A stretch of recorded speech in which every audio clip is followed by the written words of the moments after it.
Bonjour, aujourd'hui on plonge au cœur d'un un récit vraiment poignant qui nous vient de la République démocratique du Congo.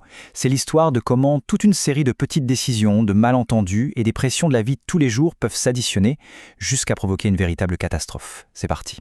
On commence très fort, avec cette phrase d'Antoine, un ramasseur de déchets. C'est une accusation directe, presque brutale. Et ça pose tout de suite la question qui va nous hanter tout au long de cette histoire. Mais qui est vraiment responsable quand un drame pareil arrive? Gardons ça en tête. Tout part de là. D'un choix qui, sur le papier, a l'air de rien. Un truc presque banal. Mais c'est ce choix qui va être le tout premier maillon d'une chaîne d'événements absolument tragique. Alors voilà le dilemme de Brigitte. Soit elle pèse 500 francs pour que quelqu'un vienne chercher les poubelles, et 500 francs ce n'est pas rien. Soit elle choisit la solution de facilité, l'option gratuite, tout jeter là, dans la cour.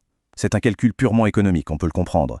Sauf que ce calcul ne prend pas en compte un coût futur, un coût invisible, qui va s'avérer infiniment plus lourd.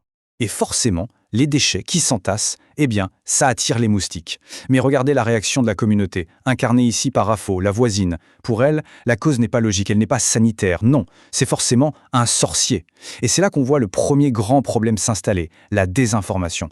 La superstition vient masquer la cause bien réelle du problème. On passe à l'étape suivante. Face à cette invasion de moustiques, une solution de santé publique est proposée, une solution concrète. Mais on va voir que son accueil va être compliqué, très compliqué. Et voici Caleb. Lui, c'est l'agent de santé communautaire. On peut dire que c'est la voix de la raison, de la science dans toute cette histoire. Sa mission est simple, en théorie. Donner un outil gratuit qui a fait ses preuves pour protéger les gens et sauver des vies. Et que devient cet outil si précieux? Eh bien, regardez. Afo, la voisine, la refuse carrément. Elle a peur, elle pense que ça étouffe. Une idée reçue. Brigitte, elle, prend les moustiquaires, mais c'est pour les envoyer à son oncle, pour qu'il s'en serve pour la pêche. Et son mari, Didier, il y voit carrément un business. Il se dit qu'il pourrait les vendre. Donc cet outil qui devait être un bouclier sanitaire devient un objet de méfiance, une monnaie d'échange, une ressource économique. Tout, sauf ce pourquoi il a été conçu. C'est ici, c'est à ce moment précis que tout bascule. Andrea, la petite fille de Brigitte et Didier, tombe malade. La crise devient réelle, immédiate, et une décision vitale doit être prise. Et vite. Les parents ont donc deux chemins devant eux. D'un côté, la médecine, l'hôpital. De l'autre, la foi, la prière. Et attention, ce n'est pas aussi simple qu'un choix entre la science et l'ignorance. Non, c'est un conflit bien plus profond, entre deux systèmes de pensée, deux sources de confiance qui sont ancrées en eux. Et leur tout premier réflexe, c'est de se tourner vers le spirituel. Et voilà le diagnostic du pasteur. Il ne parle pas de paludisme, de maladie, non. Il parle d'un esprit de mort, d'un sortilège. Et il va même plus loin. Il désigne un coupable, l'oncle. À partir de là, le problème n'est plus du tout médical. Ça devient une affaire de famille, une histoire de sorcellerie. Et ce diagnostic va avoir des conséquences dramatiques sur le temps de réaction.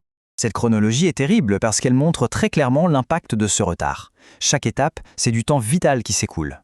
Le choix initial de faire appel au pasteur plutôt qu'au médecin a eu des conséquences irréversibles. Après le drame, après la mort d'Andrea, il faut un coupable. Le chagrin, la douleur, ça cherche une sortie. Et la prophétie du pasteur a fourni à la famille une cible toute trouvée.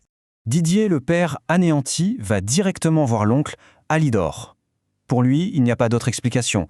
La parole du pasteur est la seule vérité. Et cette vérité, eh bien, elle mène tout droit à la violence. Une bagarre éclate, nourrie par le deuil et la désinformation. Heureusement, les gens autour interviennent. Ils arrêtent la bagarre. Et cette intervention, elle est cruciale, parce qu'elle force une pause, elle ouvre un espace pour que les gens parlent, pour qu'ils s'expliquent, et c'est dans cet espace que la vérité va enfin pouvoir se frayer un chemin. On arrive au dénouement. C'est maintenant que les voix de la raison, celle de Caleb l'agent de santé et celle d'Antoine le ramasseur de déchets, vont enfin pouvoir mettre tous les morceaux du puzzle ensemble et expliquer ce qui s'est réellement passé. Et la pièce manquante, elle vient d'un enfant, Jonathan, le grand frère d'Andrea. Avec ces mots simples, il raconte ce qu'il a vu. Il dit la vérité sur les moustiquaires. Et là, le secret de famille éclate au grand jour. Les parents tentent de le faire taire, mais c'est trop tard. La vérité est sortie. Et Caleb, l'agent de santé, n'a plus qu'à tout connecter. Et c'est limpide. Les déchets dans la cour, les moustiques qui prolifèrent, la moustiquaire qui n'est pas utilisée, l'enfant qui tombe malade, la fièvre qu'on prend pour un sortilège. Tout s'enchaîne. Il n'y a jamais eu de sorcier, juste une suite logique, implacable et tellement tragique. Mais Caleb ne fait pas que regarder en arrière. Il donne les clés pour que ça n'arrive plus. Et ses conseils, ils sont simples, ils sont concrets. C'est une vraie feuille de route, un plan d'action pour briser cette chaîne de causalité et empêcher que d'autres tragédies comme celle-ci se produisent. Pour résumer, la mort d'Andrea n'est pas le fruit du hasard, ni d'une seule erreur. C'est un terrible enchevêtrement.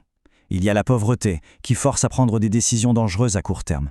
Il y a la désinformation, qui empêche de voir la vraie menace. Et enfin, il y a le retard dans l'accès aux soins, qui a rendu l'issue fatale. Et cette histoire, au fond, elle nous interroge.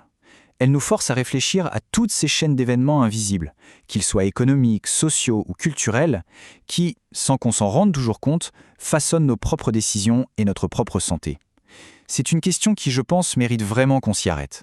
Merci d'avoir suivi cette analyse avec nous.